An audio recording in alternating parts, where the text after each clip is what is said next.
आजचे मराठी शब्दकोडे आहेत. व्हिडिओ शेवटपर्यंत पहा आणि शब्दकोडे ओळखा. काही सारखे असणारे शब्द आहेत तर ते ओळखायचे आहेत आणि चौकटीमध्ये भरायचे आहेत. मध्ये कमेंट करा. आपल्या परिचयाचे शब्द असेल तर कमेंटमध्ये सांगा. तम, काळोख, तिमीरसुद्धा म्हणतात. 3 अक्षरी शब्द आहे. त्यानंतर दुसरा आहे 2 अक्षरी शब्द अवसान असेही म्हणतात. 2 अक्षरी शब्द आहे. कमेंटमध्ये सांगा. 3 अक्षरी शब्द आहे ऐदी असेही म्हणतात. त्यानंतर याचं कमेंटमध्ये कोडे सांगा. शब्दकोडे 3 अक्षरी. पुढील 4 अक्षरी आहे राजा, नृप, नरेश असेही म्हणतात. तर 4 अक्षरी शब्दकोडे कमेंट करा. पुढील आहे 3 अक्षरी पियुष, सुधा असेही म्हणतात.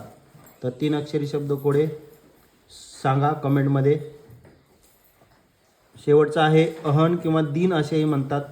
कमेंटमध्ये हे कोडेचे शब्द सांगा. तर चला आपण पाहूया आता पहिल्या शब्दकोड्याचं उत्तर काय आहे बघूया. तम, काळोख, तिमीर. तर आपण त्याला अंधार असेही म्हणतो. तम, काळोख, तिमीर याला अंधार असे म्हणतात. अवसान म्हणजेच अवसान हा शब्दाला मृत्यू, काही ठिकाणी भाषेमध्ये अवसान शब्द आहे तर मृत्यू असेही म्हणतात. ऐदी म्हणजेच आळशी.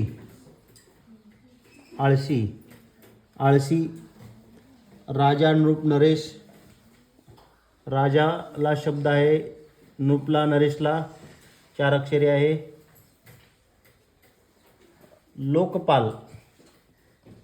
लोकपाल असेही म्हणतात.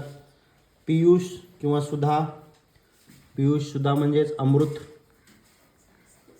अमृताला पियुष सुधा म्हणतात. अहन, दिन म्हणजेच दिवस. अहन म्हणजे दिवस. व्हिडिओ आवडला असल्यास लाईक करा, शेअर करा. धन्यवाद.